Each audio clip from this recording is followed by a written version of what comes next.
Hello, welcome, and thank you for joining us today. We'd like to tell you about a campaign that we have developed to tackle stigma around autism. It's probably worth saying before we start that ultimately we're setting out to celebrate neurodiversity in all its forms.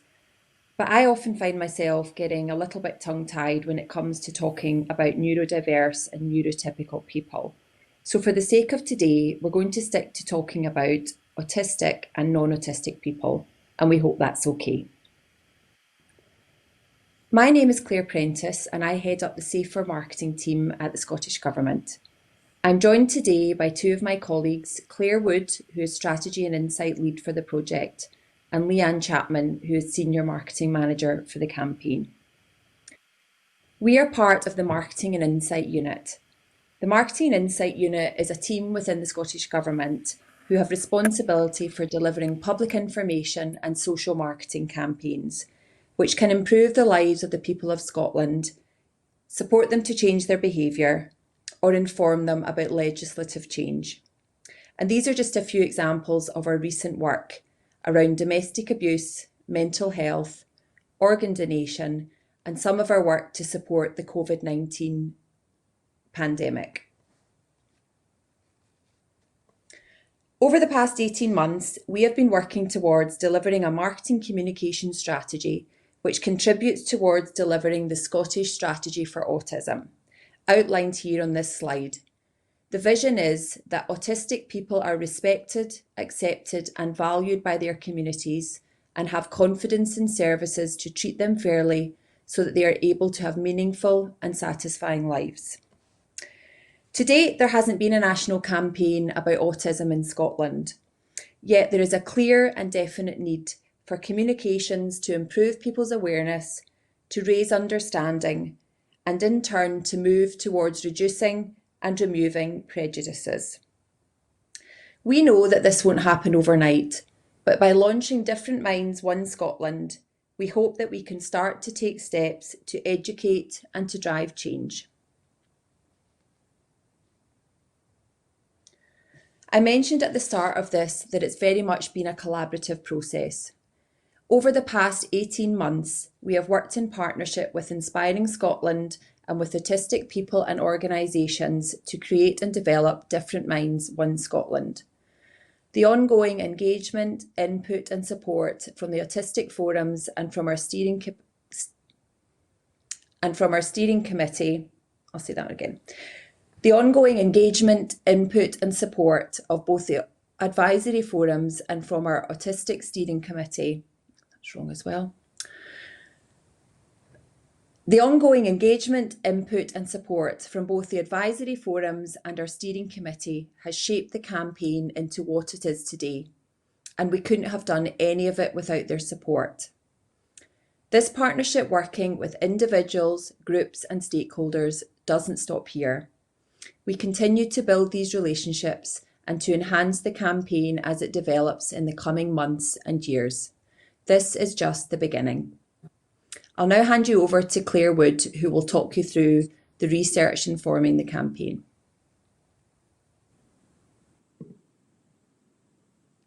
So how did this campaign come together? Many of you will have heard this before, but we kicked things off with an extensive piece of desk research.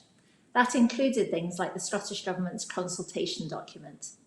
But given that the purpose of this campaign was to educate non-autistic people about autism, we spent more time looking for evidence of knowledge and awareness of autism amongst the non-autistic community.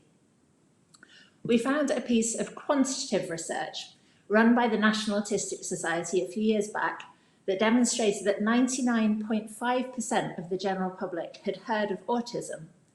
But in that same survey, only 16% of autistic people and their families feel that non-autistic people understand autism in any sort of meaningful way.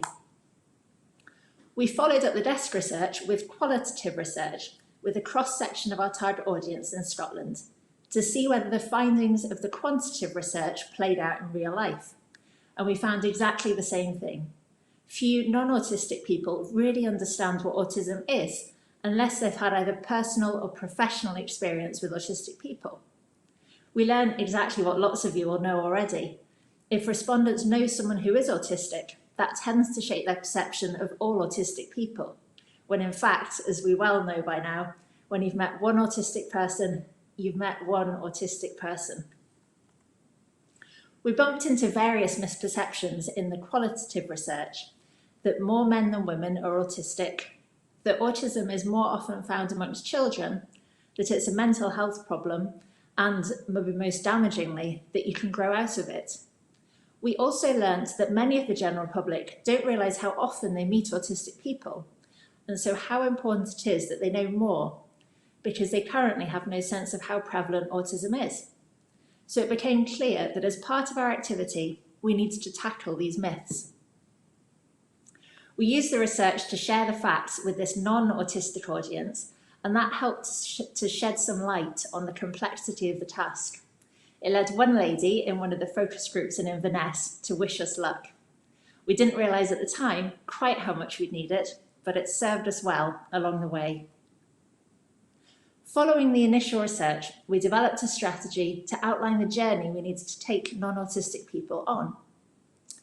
We needed to achieve a significant step change in the way society thinks about autism. There isn't a quick or easy fix, as lots of you will know from painful experience. Our research also showed that it's challenging to encourage people to think differently about autism, particularly as at the moment, lots of them aren't thinking about it at all. So it became clear that only through a staged approach and a long-term strategy can we achieve the change in attitudes we all need. Summing up all of that knowledge, we need our communications to give people in Scotland a better, clearer understanding of autism, with the ultimate aim of reducing the social isolation of autistic people. We've developed a 3-stage strategy to achieve this. This year's activity will tell non-autistic people a little bit about what autism is. Next year's activity will build empathy, and in year 3, we can move on to celebrating neurodiversity.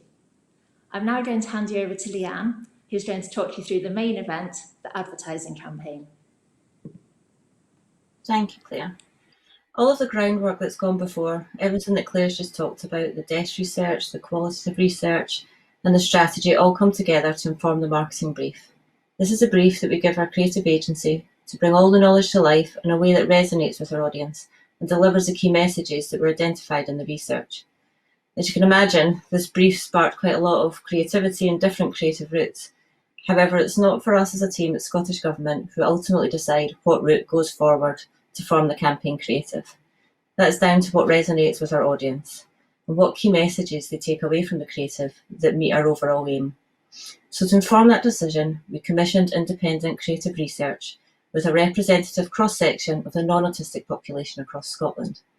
Into that research, we took 3 creative routes. The route which performed the best in testing was a route called Minds, a poem brought to life through an animated film. The findings from the research showed that the route was found to be engaging and cohesive, balanced in its tone, and gave a greater level of understanding. It also allowed our audience to have a clear take-out message that different people's minds work differently, and that's a good thing. And it gave them a greater level of understanding. To get the right emotional impact from an advertisement can be a difficult thing to achieve. And the fact that this route delivered empathy whilst delivering a greater level of understanding and inspiring people to find out more made it the right route for us to take forward.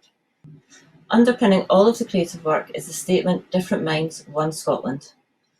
The statement was felt to encapsulate everything that we want to achieve, not only in stage 1, but throughout all other stages of the campaign, and can be used by others to support our collective aim. You will see this line, Different Minds, One Scotland, across all of the campaign work. So once we knew what creative route would work best to deliver key messages to our audience, we had to look at how best we could put those messages in front of our audience. Different Minds, One Scotland will be a multimedia campaign, a campaign that we started to plan pre-COVID. And since then, we've continued to look at the media landscape and shape our approach to ensure that we maximise our reach whilst taking into account government guidance that may change our thinking behind certain media placements. As you can see here, all of our activity will drive to a dedicated website, differentminds.scot. Our TV advertisement will be supported by multiple media channels, including cinema, radio, outdoor, digital and social. All of these channels combined allow us to extend our reach and range of messaging. PR is a real key focus for us in this campaign. PR allows us to bring the campaign to life. It allows us to bring to the fore real life experience and tackle some of the misconceptions surrounding autism head on and in detail by developing a series of films in partnership with autistic people, amongst many other things. Our partnership work continues to grow and develop as the campaign continues to grow and develop.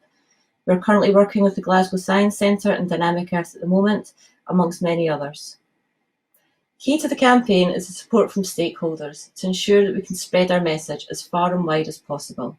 Everything you see on this slide will go live on Monday the 5th of October, but our work doesn't stop on Monday the 5th. We will continue to develop this campaign and look for further opportunities as it develops.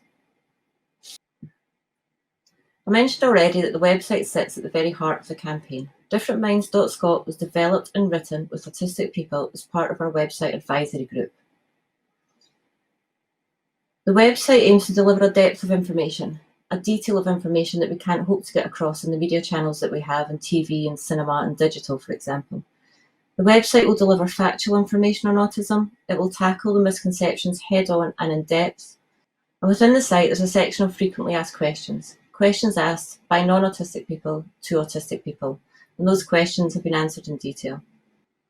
A key part of the website is lived experience section. This is where autistic people can write their stories and experiences and give our audience a further insight into autism, something that we couldn't give through advertising alone. This section we hope to grow as the campaign continues and would welcome anybody wanting to get in touch to help with that section. There are two further areas on the site. There's a section of support for those whom we visit for whom autism is closer to home and may be looking for support. We will signpost off to trusted services. And there's also a section on the section for all stakeholders and those wishing to support the campaign. In that section, you will find every campaign asset that we have at the moment, the TV, digital, and more will be added as we go. All of that is available for anyone to download and use and share. As part of the mix that we spoke about, we also have our outdoor and digital. This round mix of channels allows us to deliver our key messages through different creative executions and placements. Through digital and outdoor, we can expand our message to communicate that 1 in 100 people are autistic, a stat that came out really strongly in testing. The fact that adults and not just children are autistic, the fact that you don't grow out of autism, and an opportunity to celebrate neurodiversity as a whole. We'll also look to address one of the most common misconceptions, that autism is a mental health condition, and we will do this in more detail through PR, the website, and social channels. All of these messages combined look to build a strong foundation of knowledge based on fact, which we will build on as we move through to stage 2 of the strategy, to take our audience from a clearer understanding in stage 1 to a deeper understanding of autism in stage 2. And finally, the TV advertisement, which resonated so well with our audience in testing and delivered a clearer understanding of autism. I hope you like it. This is the life of an autistic mind. A mind that's a slightly different kind. She isn't always as others would be. She sees the world differently. There can be exasperation and frustration, just trying to understand everyday conversation. And sometimes you can't show the real you when people don't like the things you do. But wouldn't the world be dull and plain if we all thought exactly the same? It's good that minds aren't like each other. It gives the world its ideas, its colour. So be kind to the autistic mind, the mind that's a slightly different kind. And finally, it's just left for me now to say a huge thank you to everyone who's been involved in the development and the creation of this campaign. It truly has been a team effort and a great experience to be involved in. We look forward to seeing the campaign go live, to learning from the process to date, and from the valuation afterwards. Each learning and experience we will take forward onto the next stage together. I will finish by showing you a short video, a video message from 3 of our fantastic contributors to the campaign, without whom and many others we would not be launching Different Minds One Scotland today. Thank you. Feeling valued for our voices is just wonderful, and it should be the case everywhere. When you have an autistic person involved, that is the best way of ensuring that the campaign is representative of an autistic person's needs rather than what you think is their needs. It's a social movement, and we're trying to create social change where we're trying to be included and accepted for who we are and valued for who we are. And all we actually are asking for is equity of access to all the other things that the rest of you take for granted. So access to an education that doesn't harm us, access to meaningful work, support if we choose to have families, the right to be free from bullying, victimisation and targeting. The fact that we've been consulted throughout, the fact that we're so heavily involved in so many of the different aspects of it really is very meaningful. And it's been a real privilege to be a part of that process. It just needs to be just one autistic child who feels a little bit less alone, a little bit less like the world is against them. I feel like the campaign has accomplished everything it sought out to. We are human beings. We just happen to be slightly different the way we perceive the world, and that's what I want the campaign to do, is just to touch people. The better we're supported, the better we can support ourselves, the better we can advocate for ourselves, the more opportunities we have.